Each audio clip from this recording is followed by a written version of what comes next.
process your anger internally. Ibig sabihin po niyan, reflect. No? Ask why you feel angry. And then often, anger masks hurt, fear or disappointment. Minsan kasi, kaya tayo nagagalit kasi marami po tayong mga sakit ng damdamin na in the past na hindi po natin na ilalabas, or fear kaya, or marami tayong disappointment na hindi natin na-handle, hindi natin na-process. Kaya mapapansin niyo ang ibang tao ganyan din, maraming mga issues sa buhay na unsettled. Kaya mabilis po silang magalit. Kaya you have to process your anger internally. Bakit ba ako nagiging magagalitin? Bakit ba ganito ang aking reaction? Bakit ba ganito ang aking nararamdaman?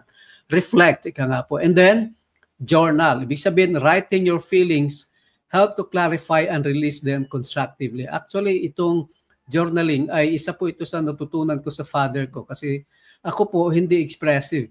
So para maka-express lang, sabi niya sa akin noon, kung hindi mo kayang sabihin, isulat mo. Kaya nga po ako natutong magsulat. So kaya nga po ay pwede tayong mag-release ng ating feelings sa pamamagitan ng ating pagsusulat. So kung anong halimbawa, pagka meron ganito akong naririnig, anong kailangan kong gawin? Sinusulat ko na. No?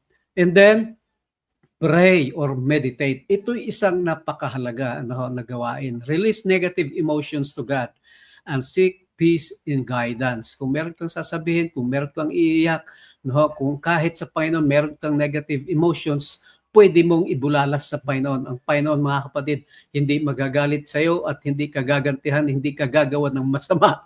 Kaysa sa tao mo i-express yung negative emotions niyan, baka iba ang balik sa iyo. Mas maganda pa sa Panginoon. Okay?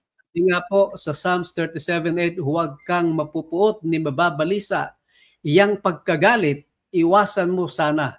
Walang kabutihang makakamtan ka. Mga kapatid, wala daw po talagang kabutihang maidudulo sa atin ang pagkagalit, mapuot.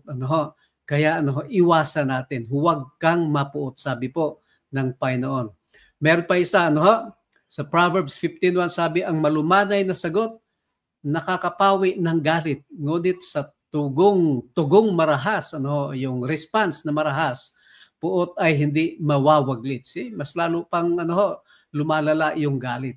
Kaya mas maganda nga po yung minsan ay kailangan mong mag-step away, lumayo ka muna kung hindi mo pa kaya magsalita ng malumanay. Kaya unawain ninyo kapag ang isang tao ay tumahimik at hindi agad sumasagot, ay unawain ninyo na kinukontrol niyo yung kanyang sarili sapagkat ayaw niyo makapagsalita ng hindi maganda. Kaya huwag kayong magagalit kung sila ay natahimik. Yan po ay they are trying to handle their anger or their emotions.